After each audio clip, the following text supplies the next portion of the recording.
Alright, here we are in the shop.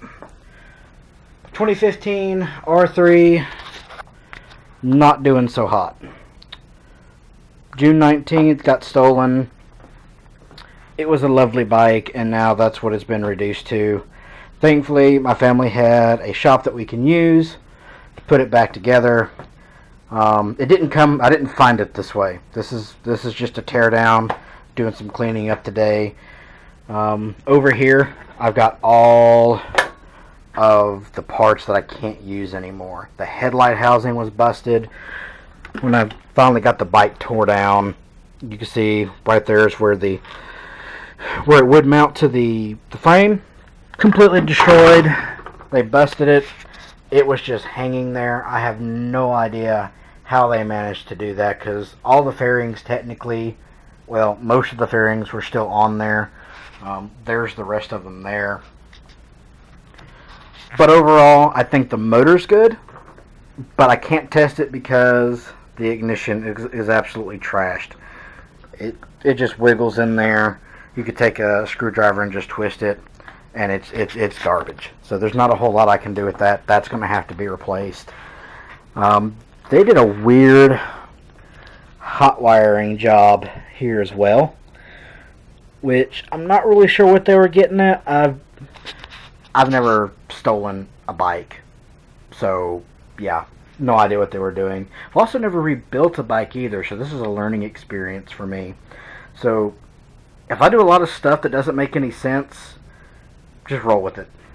So speaking of not making any sense, the wiring harness that would normally run throughout here and provide power and electrical systems to the rest of the bike was absolutely destroyed. They caught it on fire.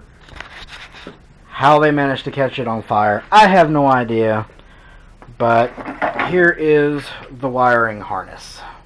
I don't know what they did to it to make this happen. But if I get to set it up here, here's the fuse box. Fairly normal looking fuse box. Except for, bam, they caught it on fire somehow. I'm not sure how they managed that, but it has been burned fairly bad. I don't know how well y'all can see that the lighting in here is kind of off. But unfortunately, to replace the fuse box, you've got to replace the entire wiring harness. So that's what I've been working on for the past couple of days. I've got the wiring harness off the bike. I've got the new wiring harness in. Thankfully, I found one on eBay for like 60 bucks. Saved me a good bit of money, so awesome. Also, huge shout out to Big Number 1 Yamaha for helping me in this project with ideas and part quotes and helping me find things. And that kind of what leads me to my next issue is once I get the electrical harness in, I still can't test to see if the bike even runs. I have not started it since it's gotten recovered because it's been in such bad shape. But with the ignition being busted, there's nothing I can do with it until I can get the ignition replaced. Once the ignition's replaced, then we can start it, see if the motor's good. I think it'll be fine. I don't see any outstanding damage on the motor or any of the lines. It shifts into gear. The gear shifter is a little bent, and so is the brake. But it looks like I think it'll be okay. The only hard part was when the wiring harness ran through the frame, between the frame and the air box, it got kind of stuck because there's not a lot of clearance here, and I actually had to remove it from the throttle body here. That was a chore because these Allen head clamps here are pointed downward, and it was just a big pain.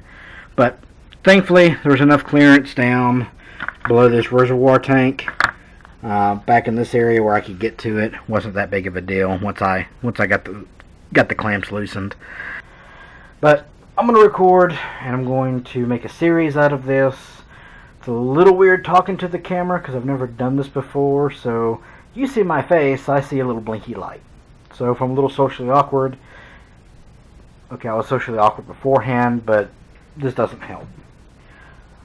So I guess now it's just a waiting game to see what else we can do with our limited funds. Like I said, this project may take me a year or more, but I want to try to keep everybody as up to date as I can on it.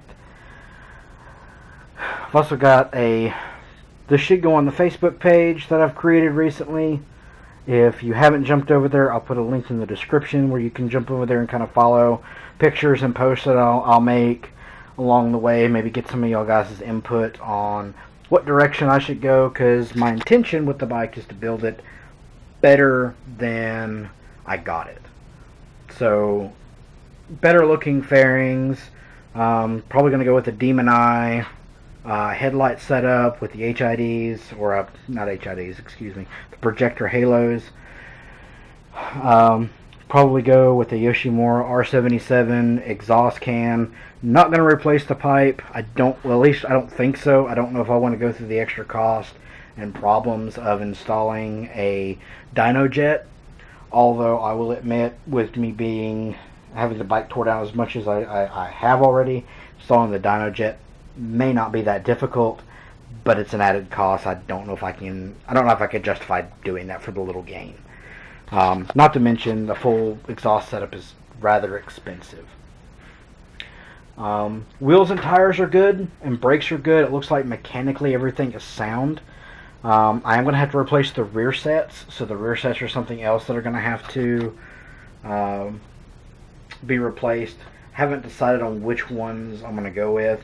That's on down the line. Right now, my main focus is going to be getting the electrical harness done and the ignition replaced. After the ignition, I will probably work on getting the headlights, which are probably going to run me about $400. And after that, it'll probably go to fairings. And then from there, I'll decide which direction I want to go. But first and foremost, I just got to see if I can get the thing running.